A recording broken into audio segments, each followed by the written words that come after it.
El México, de Felipe Casals. El México, de Felipe Casals. Durante los años 70, llegó una nueva ola de directores mexicanos, retratando el México con sus virtudes y defectos. Uno vital fue Felipe Casals, con su trilogía de la violencia, Canoa, El Apando y Las Poquianchis. Un cineasta que aprovechó el apoyo del gobierno en el sexenio de Luis Echeverría. Un hombre educado en el sector militar y religioso. Fui del ejército y fui marista, alguna vez comentó don Felipe. El cine de Felipe Casals, como él decía, era un cine distinto, que le pedía cuentas al gobierno, a las autoridades. Él no concebía un cine romántico, como en la llamada época de oro, la época Yeye, como él decía. Su obra es un instrumento de denuncia, según sus palabras, que indaga en los contextos de la violencia, con una mezcla de documental, apoyados en la nota roja, con diálogos concretos, incomodando a ciertos sectores, políticos y religiosos, principalmente. Canoa de 1975. Fue la gota que derramó el vaso, mencionaba Casals, que era un guión extraordinario de Tomás Pérez Turren, un periodista mexicano que colaboró con Casals en su trilogía, quien debutaba como guionista. Mintiendo, fue como se consiguió el presupuesto para financiarla, aseveraba Casals en varias entrevistas.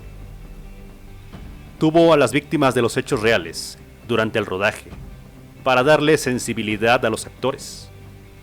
Canoa nos muestra a un grupo de trabajadores que en 1968 pidieron asilo en San Miguel de Canoa, Puebla. Ellos fueron confundidos con comunistas, alimentados por el padre de esa localidad, para ser linchados por el pueblo. Canoa relata hechos reales, ocurridos en dicho lugar. Es un filme de denuncia social, ya que en 1968 ocurrió la matanza estudiantil, previo a los Juegos Olímpicos. En aquellos años, el entonces presidente de México, Gustavo Díaz Ordaz, advertía que los estudiantes querían una revolución comunista para destruir al país. Dicho discurso permeaba en el país, provocando linchamientos, como el ocurrido el 14 de septiembre de 1968 en la comunidad de San Miguel de Canoa, en donde un grupo de trabajadores de la Benemérita Universidad Autónoma de Puebla fueron asesinados por la consigna del cura del lugar, Enrique Mesa Pérez. Dichos trabajadores iban camino a la montaña de la Malinche, pedían asilo por el mal tiempo, perdieron la vida.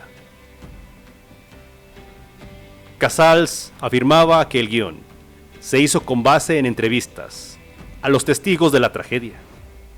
Llegaron a entrevistar al cura Enrique Mesa, quien les llegó a sacar una pistola calibre 45, haciéndolos huir del lugar. La película busca hacer conciencia del fanatismo, buscar la justicia por lo acontecido. El director afirmaba que tuvo que quitar barbaridades de la película, puesto que el espectador no hubiese soportado tanta atrocidad.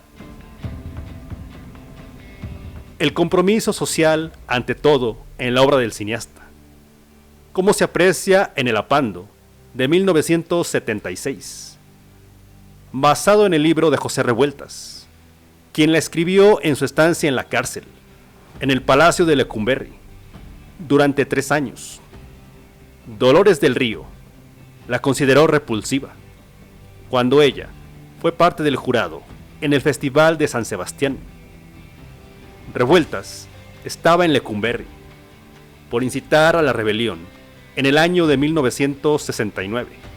Aprovechó su estancia en la cárcel para escribir su novela.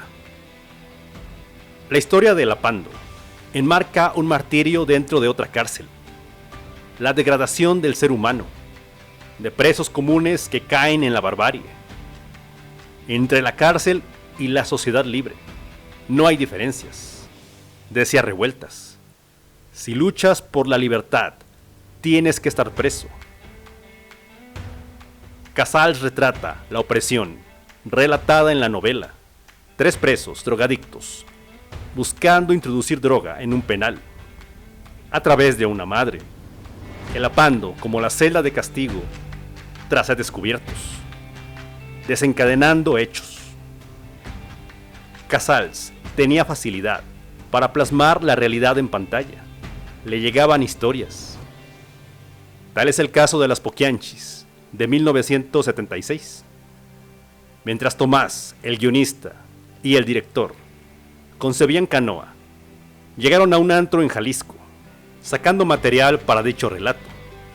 Las Poquianchis era la red de explotación de mujeres, prostituidas por las hermanas Valenzuela, engañadas para ser sirvientas, cuando en realidad era explotación y esclavitud sexual, teniendo a las autoridades como cómplices. Otro filme de denuncia social. El director no se quedó con la conocida trilogía de la violencia, siguió con su obra. Los motivos de luz, de 1986, es otro caso de crítica social a México. Retrata a una mujer acusada de asesinar a sus hijos, sin expresar las causas de su acción. Casals buscaba compromiso social, plasmando varios Méxicos. Tuvo problemas con Luz, la acusada, quien denunció al director de difamación. La trama es un tema delicado. Mujeres en reclusión, con derecho a la reinserción social. El cine de Casals habla de realidad. Afirmaba que sus películas pertenecían al pueblo, a una época peligrosa, al barco fílmico crítico y realista, sosteniendo siempre plasmar relatos con sustento. Un renovador del cine mexicano, alejado del cine yeyé, según sus palabras. El 16 de octubre de 2021 murió a los 84 años, uno de los realizadores más importantes de México. ¿Qué opinas de Felipe Casals?